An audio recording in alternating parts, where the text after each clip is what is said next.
evening. My name is Jess, and I'm responding to session two's discussion post this week. So I think the biggest phrase that kept coming to mind when thinking about the questions posed was the phrase, "You read it on the internet, so it must be true," right? How often do people make that joke, or how often do you come across people who, "Oh, but I read this article and it absolutely must be truth." I think there are emails that will come out talking about phishing emails and scam emails, and there are text messages that you will get that if you click on the link that it takes you to this scam website, or it grants somebody a backdoor into your personal information, whether it's your computer software or whether it's your phone or whatever device you're using at that time. It creates this backdoor for them to be able to get into your personal information. I think it's really disheartening when even places like Equifax, when they had their big security breach, those are the people who oversee and report your credit, right? Those are the people who give this number and give this picture of what your credit history looks like, and really are the ones who are presenting the information that can affect huge things in your life. Things such as buying a car, getting a credit card, buying a home, even some employers when if the position requires a credit check or a background check. Those are things that can come up within that. And I think it's really disheartening when these companies are having data breaches. And so the question is how do you know what's true? How do you know that it's equally justifiable? And how do you, in all reality, how do you trust the information that you're reading? I think the internet makes that really difficult in today's society. There are emails that will come out, and you'll look at two emails that you receive. One can be legitimate, one can be false. There are minor telltales that will tell you the difference. One is a legitimate, productive email, and one has been sent, maybe the email address is just slightly off, and that's what gives away that it's not correct, or the signature line doesn't match what a typical signature line for that company would look like. I think it's really difficult we have people who that's what they do. Cybersecurity and online security is their daily job, because there are so many of these things happening, and so many of these breaches that are occurring, and it's really hard to stop. I think for me, and I'll go back to discussion one, where it's when I'm looking at information and I'm looking at articles, or I'm looking at data provided through social media, does it have fact behind it? Are those facts true? And do they all align with truth? I think that it truly depends upon the source. We know that there are some more legitimate sources than there are. We know that there are some legitimate and some illegitimate sources. Things like National Enquirer, we know that that's a publication that's made for just developing stories and providing these elaborate storylines or backgrounds on situations, versus New York Times, which is a really well-respected publication, and we are often able to believe or to accept the information that they're providing to us, because they have been deemed a credible source because of the amount of support and backing and honesty that we have received over many years of that publication being in existence. I think that it's because it has so many supporters. I think that it's because it has so many, what's the word I'm looking for?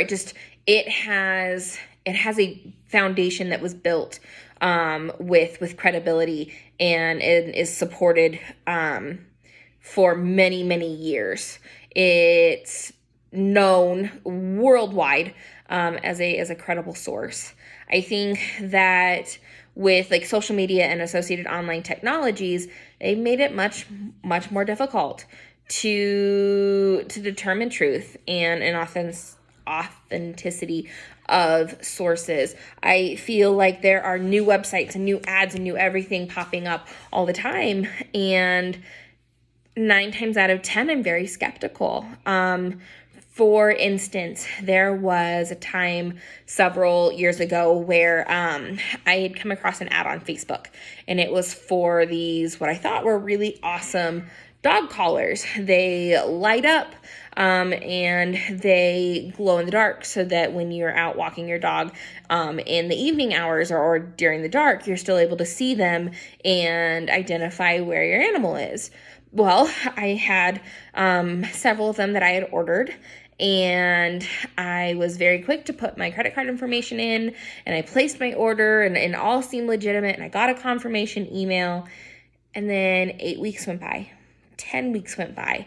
I had been trying to call, I'd been trying to email, I had been trying to reach anybody. There was no corporate phone number. The number that was listed, what just came up to like this number cannot be reached, or you've entered an incorrect number message, and then the emails never were returned. And so I started to Google, and I did some further research, and I'm not the first one who had put their credit card information in, and it had come back as fraud. Nobody was receiving products from these companies. So when I'm looking online now and that's a really awesome product, or oh, that sounds really, really cool, it's now I do research, and it's something that I have to look into, because I have been, I wouldn't say a victim, because I made my own decisions, and I was somebody who just said, okay, nope, I trust it, I'm going to put it in, life is good. And that's my fault.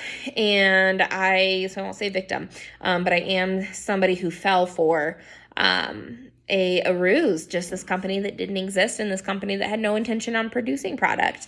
It was very difficult eventually to even track down the original posting. It had been removed. I wasn't able to find it. It was no longer a source. So I think it becomes so difficult every single day. The other part of it is, unless you are copying and pasting word for word what was said by somebody else, things get lost in translation, just like the game Telephone, where we played it as kids, where you would start with one message and then you would whisper it to somebody, and then you would just continue that around the circle until finally it got back to the very first person, and the message was completely different than what was originally said. That's the same thing with social media, is somebody will post something, and then 12 reposts or retweets or something later, that message has been changed, altered, may have lost some of its credibility just based on details changing. And so it does make it incredibly difficult. And if you think about 12 small posts, but then you think about that from a celebrity, or you think about that from somebody in the spotlight, and there goes millions of posts, and how many times that can change. And when people have ill intent and take that, and it flies like wildfire as far as what could be said or misinterpreted or changed in order for them to gain the direction in which they want that conversation to go. So I think it makes it really difficult, unless you are learning it from the source directly, to trust a lot of what's being said anymore.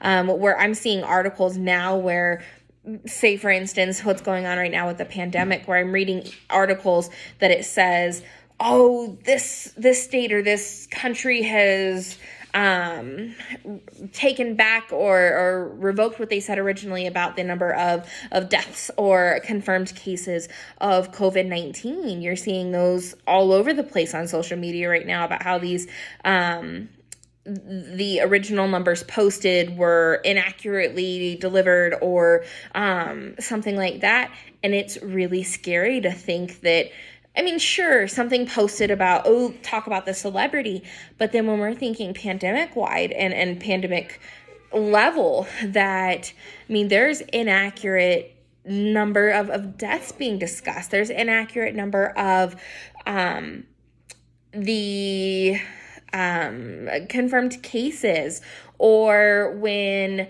the government is laying down rules, local, federal, state, about masks being required in all places. But then you're reading articles that the CDC say that they don't protect you from this, and only people with compromised immune system should be wearing them. Otherwise, healthy people shouldn't.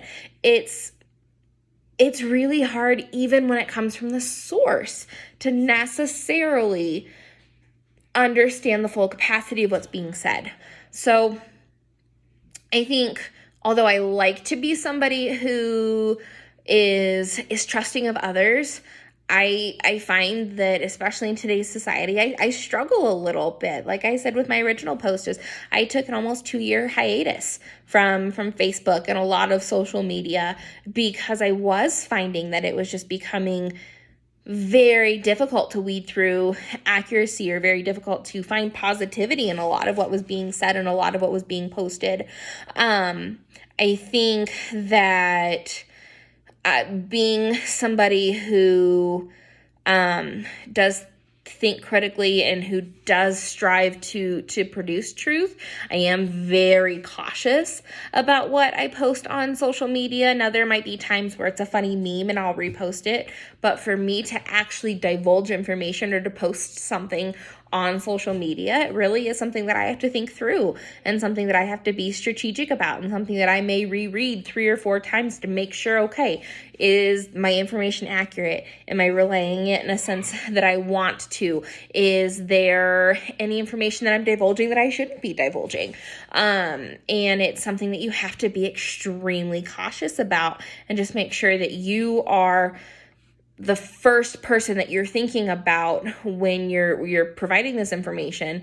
And is it something that will negatively or could negatively be misconstrued? Now, there will always be times where people will take something that you say and maybe not accept it the way that you meant to say it. But when you're talking about factual information, when you're talking about information that's important and then could affect others, it really is important to be truthful and to be factual, especially with knowing that of the Christian faith, we truly are people who others look to for guidance and for support, to make sure that we are being as honest and as forthcoming and as supportive as we can, and avoiding the inaccurate spread of information, the gossip, things like that are not productive uses of our time and productive uses of the gifts and resources that have been gifted to us and that have been provided to us.